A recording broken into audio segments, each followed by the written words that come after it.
C'était à la fin des années 1970.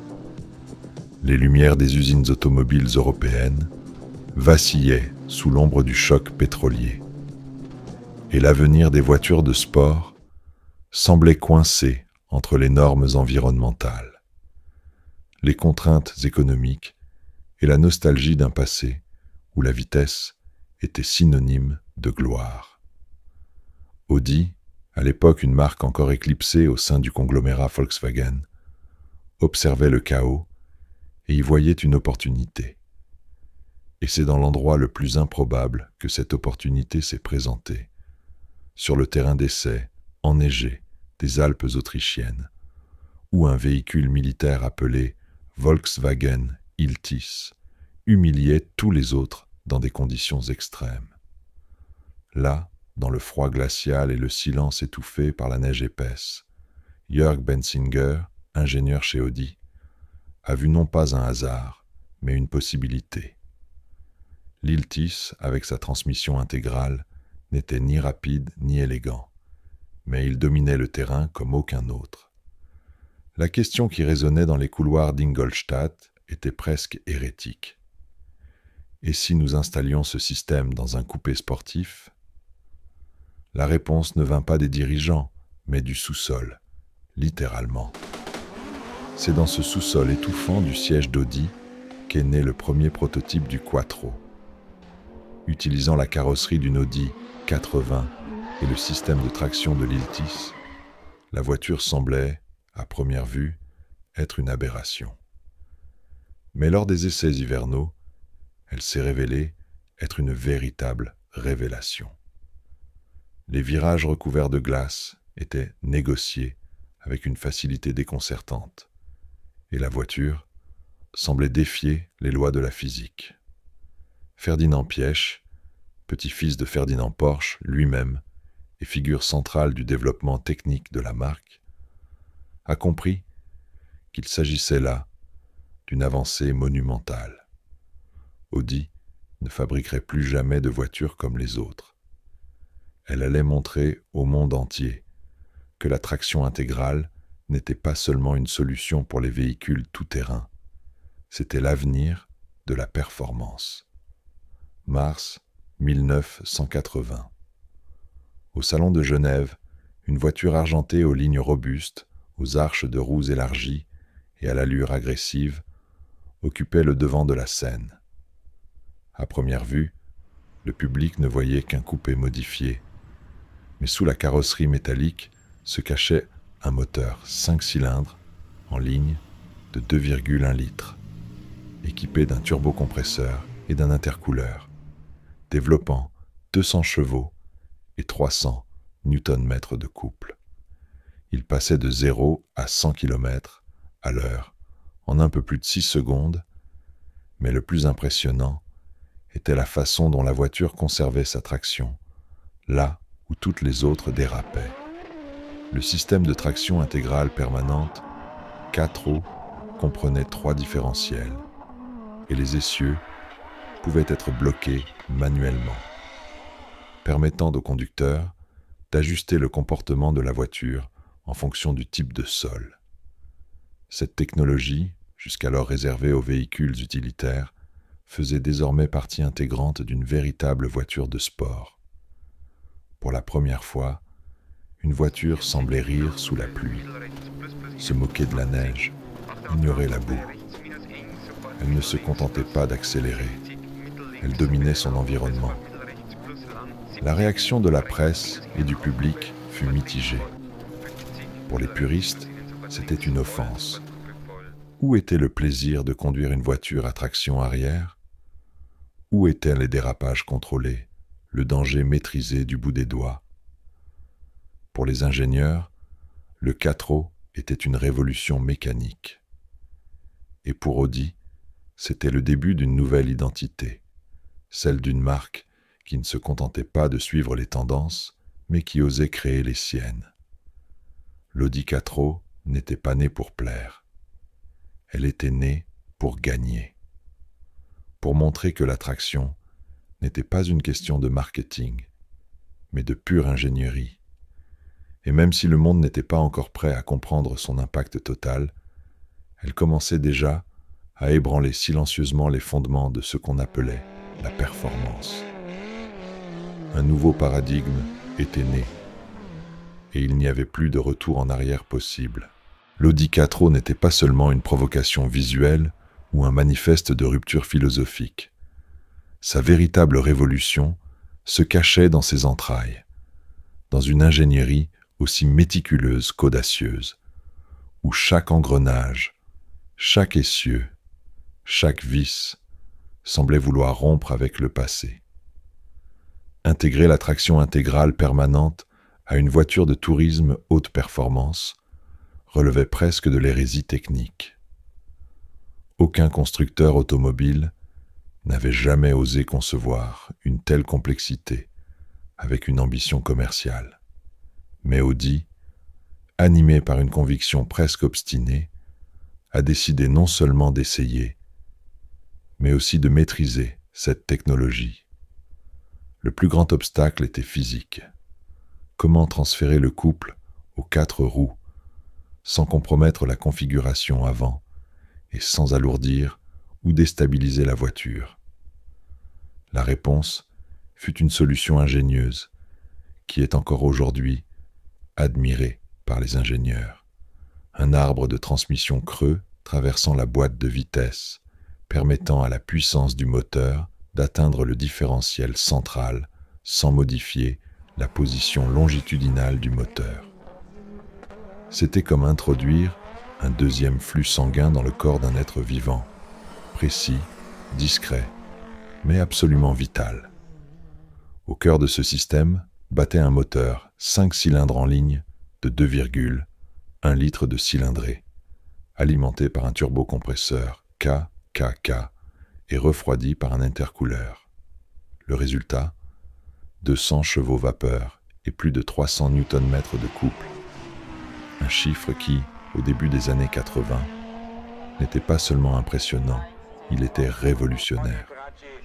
L'accélération de 0 à 100 km/h était réalisée en un peu plus de 6 secondes. Mais ce qui était encore plus remarquable, c'était la sensation de maîtrise totale, même dans des conditions difficiles.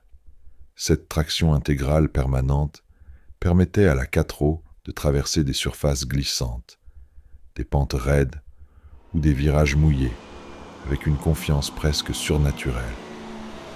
Le secret résidait dans la répartition, 3 différentiels, avant, central et arrière, régulaient la transmission de la puissance à chaque roue.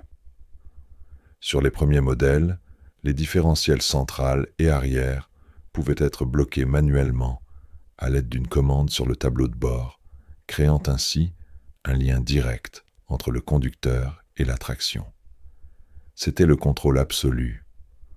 En 1987, Audi est allé plus loin et a mis en place le différentiel Torsen au centre du système, une pièce mécanique capable de redistribuer automatiquement le couple en quelques millièmes de seconde, en fonction de l'adhérence de chaque essieu.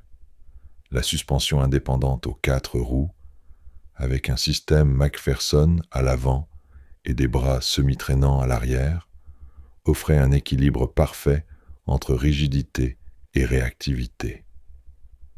Les freins à disque ventilés sur toutes les roues complétaient la sécurité, permettant à la 4 de se conduire comme un couteau sur une piste mouillée.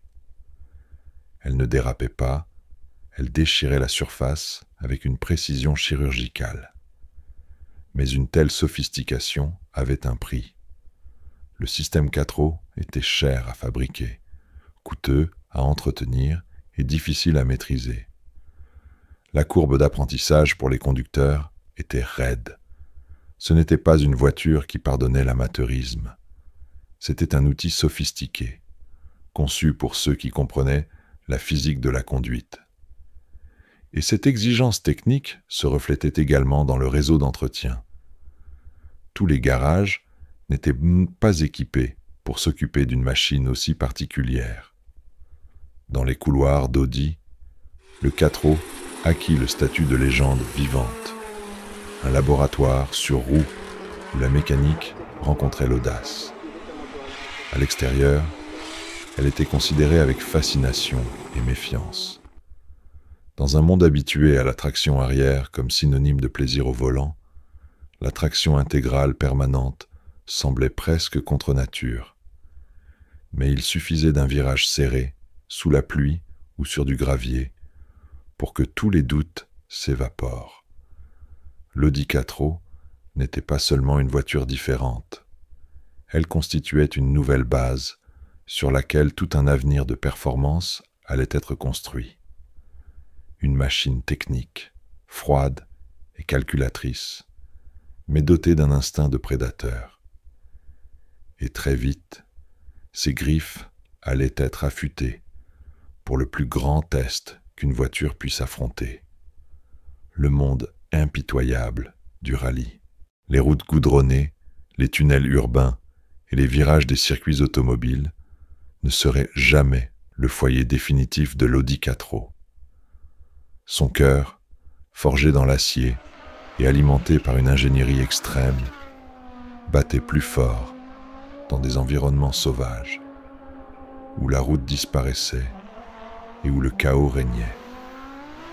C'est dans le championnat du monde des rallyes, le World Rally Championship, que la Quattro allait trouver sa véritable raison d'être. Il n'y avait ni artifice, ni simulation. Seulement de la pierre, de la boue, du gravier, de la neige et le compte à rebours implacable du chronomètre. En 1981, Audi a lancé sa machine au cœur de l'enfer du rallye. Le paysage était dominé par des voitures à traction arrière qui glissaient avec une précision chirurgicale dans les virages boueux et les sentiers étroits de montagne. Le Quattro est arrivé comme un étranger. Un corps étrange recouvert d'arcs de roues élargis, de lignes angulaires et d'une architecture de traction qui semblait excessive. La méfiance était presque unanime. On le qualifiait de lourd, de trop prévisible, de techniquement prétentieux. Mais la réalité s'est imposée comme une avalanche. Michel Mouton, Hannu Mikkola et, plus tard, Stig Blomqvist ont prouvé que cette machine blanche et brutale n'était pas seulement viable, elle était supérieure. La traction intégrale lui permettait de maintenir sa vitesse là où d'autres voitures perdèrent le contrôle. Sur les routes glacées des pays nordiques, dans les montagnes italiennes ou dans les vallées françaises, la Quattro ne dérapait pas. Elle plantait ses roues dans le sol comme si la gravité lui appartenait. Là où ses concurrents freinaient avec prudence, elle accélérait avec conviction. En 1982, Audi remporta le championnat des constructeurs. L'année suivante, Mikkola fut sacré champion des pilotes. En 1984, Blomqvist remporta un autre titre, consolidant ainsi une dynastie forgée non seulement par le talent au volant, mais aussi par la pure innovation technologique. La quatrième ne se contentait pas de gagner, elle réécrivait les règles. Il redéfinissait ce qu'une voiture de rallye pouvait être. Le monde a alors assisté à la naissance d'une nouvelle entité, la Sport Quattro. Développée pour répondre aux exigences techniques du groupe B, elle présentait un empattement réduit, une aérodynamique plus agressive et un nouveau moteur 5 cylindres à culasse multi-soupape. Avec ses 306 chevaux et son poids considérablement réduit, c'était une bête rapide et au couple explosif. Elle passait de 0 à 100 km/h en moins de 5 secondes, un temps qui rivalisait avec les supercars exotiques de l'époque. Mais le meilleur restait à venir. La Sport Quattro S1, dernière et plus redoutable incarnation de la série, dépassait les 530 chevaux. Son apparence était impressionnante.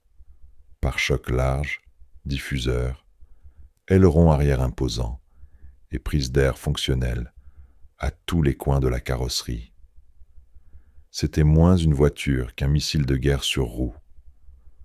La transmission utilisait toujours le système 4 avec différentiel central Torsen, optimisant le couple en temps réel. Son comportement sur piste était viscéral. La réponse à l'accélérateur était immédiate. Sa présence sur la grille de départ était intimidante.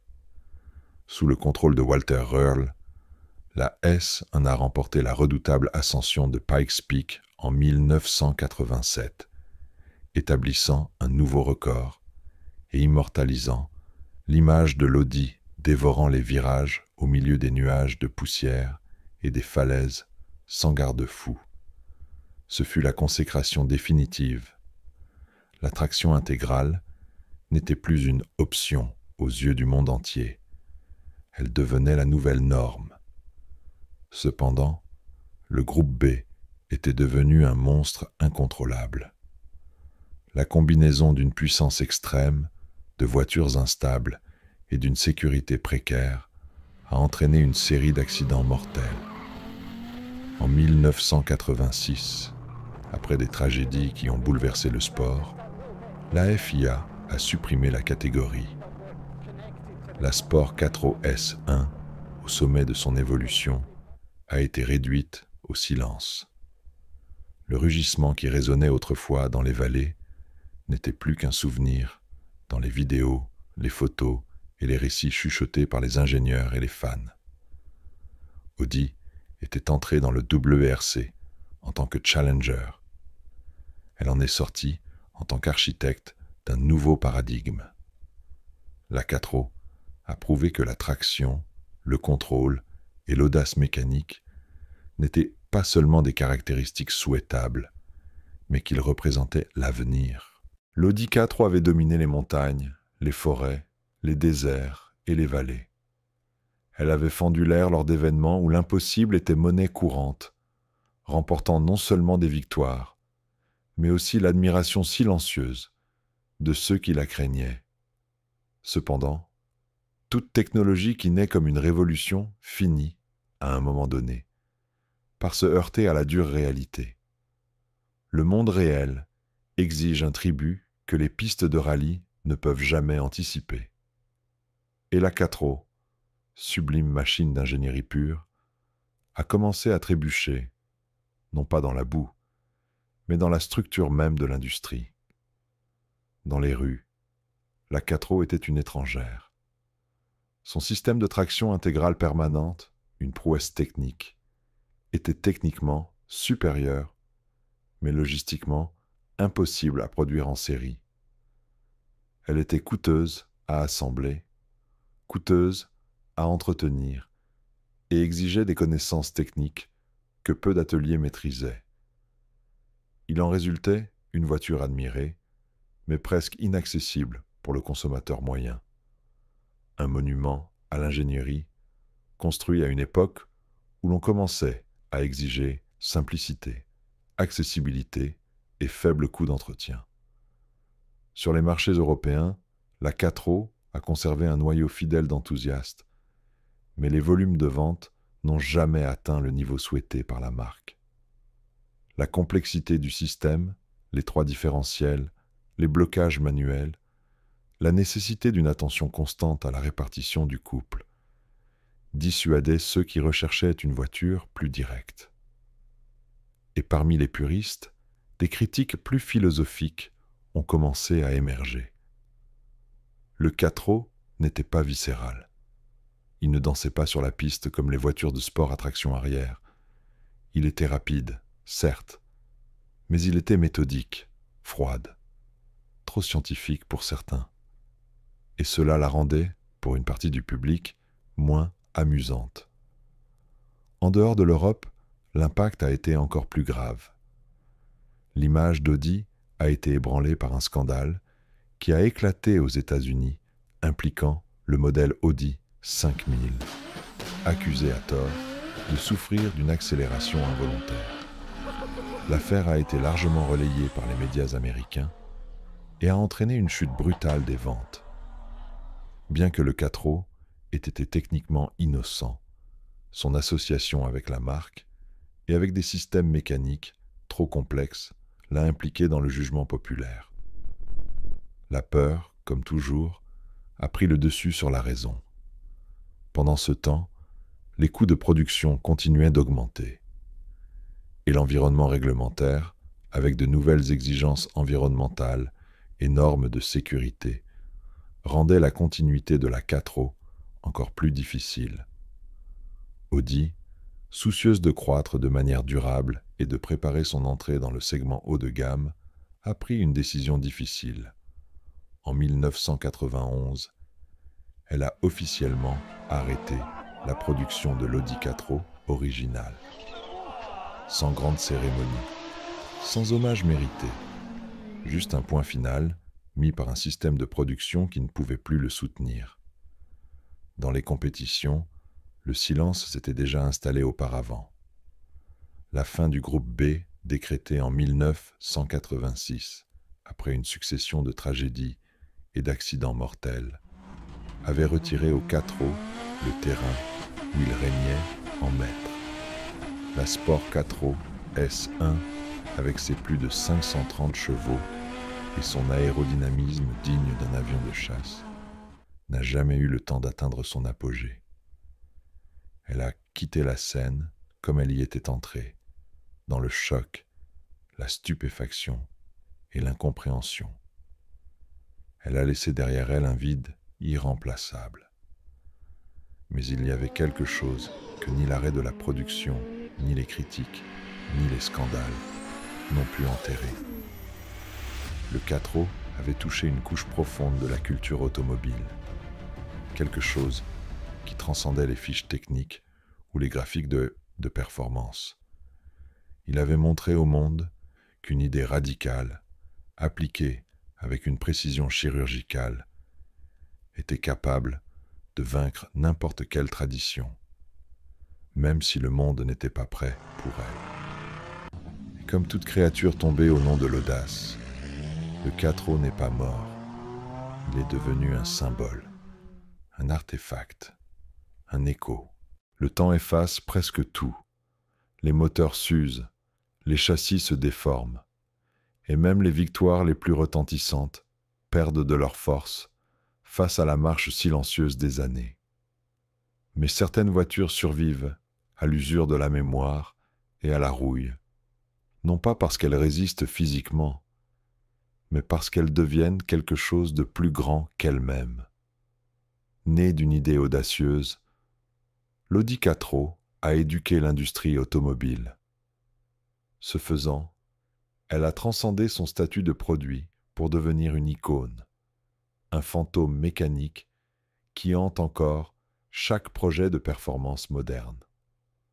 L'influence de la 4O a été rapide et dévastatrice.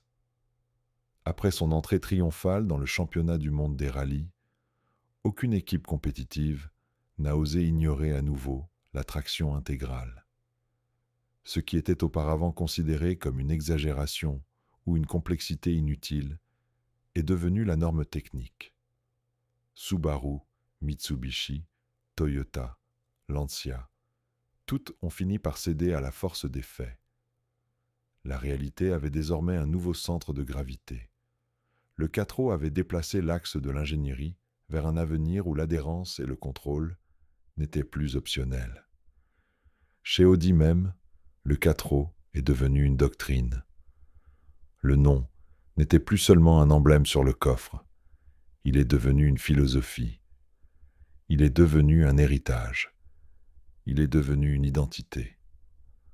La transmission intégrale a commencé à équiper non seulement les modèles sportifs, mais aussi les berlines de la gamme A, les utilitaires de la gamme Q, et même la super sportive R8.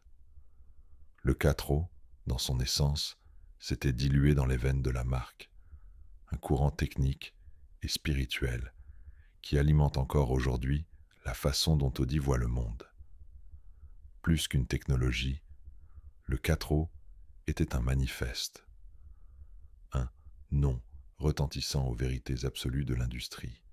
C'est pourquoi, aujourd'hui encore, son nom résonne dans la culture populaire. Il apparaît dans des jeux de simulation, dans des films qui dépeignent des courses impossibles, dans des documentaires sur l'ingénierie extrême. Dans des émissions telles que Top Gear, il a été célébré non seulement comme une bonne voiture, mais aussi comme l'une des plus importantes de l'histoire. Non pas parce qu'elle s'est vendue à des millions d'exemplaires, mais parce qu'elle a changé le cours de l'histoire. Dans la réalité des rues, les exemplaires bien conservés de la 4 originale sont désormais des objets de collection. Rares, chers, vénérés. Les restaurateurs font face à des listes d'attente pour des pièces spécifiques. Les propriétaires participent à des réunions presque religieuses, où chaque rugissement du moteur à 5 cylindres est accueilli comme un chant. Et de jeunes ingénieurs, diplômés bien après son arrêt de la production, étudient encore ces schémas mécaniques comme on analyse une œuvre d'art de la Renaissance. Audi le savait. C'est pourquoi elle a décidé d'immortaliser la 4 comme symbole de sa division performance. Aujourd'hui, tout modèle arborant l'emblème 4 est bien plus qu'un différentiel central et une traction intégrale. Il est porteur d'un héritage. Il porte l'histoire d'une voiture qui a osé trop, qui a volé plus haut que ne le permettaient les conventions, et qui, malgré tout, a survécu à la chute. Au-delà de sa valeur symbolique, le 4 a directement inspiré la création de technologies modernes, telles que le torque vectoring et les différentiels actifs à gestion électronique. Les systèmes qui équipent aujourd'hui les supercars les plus avancés de la planète trouvent leur origine dans les mêmes questions que se posaient les ingénieurs d'Audi dans le sous-sol d'Ingolstadt dans les années 70. Serait-il possible de répartir la puissance comme nous le souhaitons? Et si la voiture pouvait déterminer elle-même la limite de l'adhérence? Mais l'héritage le plus profond de la 4 est peut-être celui-ci. Elle a prouvé que l'audace technique en vaut la peine. Que dépasser ce qui est compris peut certes coûter cher, provoquer le rejet, susciter la controverse, mais peut aussi façonner l'avenir. La 4 n'a pas gagné parce qu'elle était plus belle.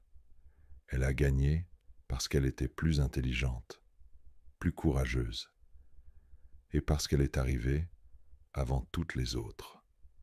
Dans la poussière qu'il a laissée derrière lui, une nouvelle industrie a vu le jour. Certaines voitures marquent leur époque, d'autres disparaissent avec elles. Mais quelques-unes, très rares, transcendent le temps. L'Audi 4 n'était pas seulement une voiture produite entre 1980 et 1991. Elle était et est toujours un jalon, une ligne de démarcation, une rupture consciente avec les contraintes techniques qui limitèrent les performances et l'imagination. Elle est née quand personne ne la demandait, mais exactement quand tout le monde en avait besoin. Une étrangère devenue héroïne. Une marginale qui a réécrit les règles du centre. L'image de la 4 déchirant des pistes enneigées, dévorant la boue comme si c'était de l'asphalte, glissant sur le gravier avec la sérénité d'un train sur des rails magnétiques. Ces images ne sont pas seulement des souvenirs, ce sont des cicatrices profondes dans l'histoire de l'automobilisme. Des cicatrices qui nous rappellent que le courage, lorsqu'il est allié à la précision, est capable de changer le destin d'une industrie tout entière. Aujourd'hui, le 4 est plus qu'une simple mécanique. C'est un mythe, un symbole qui montre qu'il est possible de gagner sans suivre la voie la plus facile, que l'audace peut être dangereuse, mais que rester immobile est le véritable échec. Il vit dans chaque modèle qui porte son nom, dans chaque technologie de traction qui ose corriger la trajectoire d'une voiture avant que le désastre ne se produise. Il vit dans l'ADN de chaque ingénieur qui n'accepte pas « ce n'est pas possible » comme réponse, Il vit, dans les yeux de ceux qui regardent les images, en basse résolution de ces sauts dans les forêts finlandaises, le souffle coupé et le cœur serré. Si cette histoire vous a touché, si, l'espace d'un instant, le bruit d'un 5 cylindres tournant à plein régime a réveillé en vous quelque chose que vous ne saviez pas que vous aviez, alors vous n'êtes pas seul. Le 4O relie tous ceux qui croient que la machine peut être plus qu'un simple objet, qu'elle peut être un message, un cri, une révolution. C'est pourquoi nous vous invitons à garder ce souvenir vivant. Appréciez cette vidéo, partagez cette histoire avec ceux qui comprennent la valeur de chaque détail mécanique, de chaque victoire silencieuse contre l'impossible. Abonnez-vous à la chaîne pour que nous puissions continuer à dénicher ces histoires et mettre en lumière des machines qui méritent d'être rappelées. Et si vous souhaitez soutenir financièrement ce travail, chaque geste de votre part est un carburant, non pas pour nous, mais pour la préservation de tout ce que représente le 4O. L'Audi 4O n'est pas partie. Elle a simplement poursuivi son voyage, accélérant dans un rugissement sec à travers les brumes de l'histoire. Et si vous écoutez bien, très bien, vous pourrez encore l'entendre au loin, toujours prête, toujours alerte, dans l'attente du prochain virage.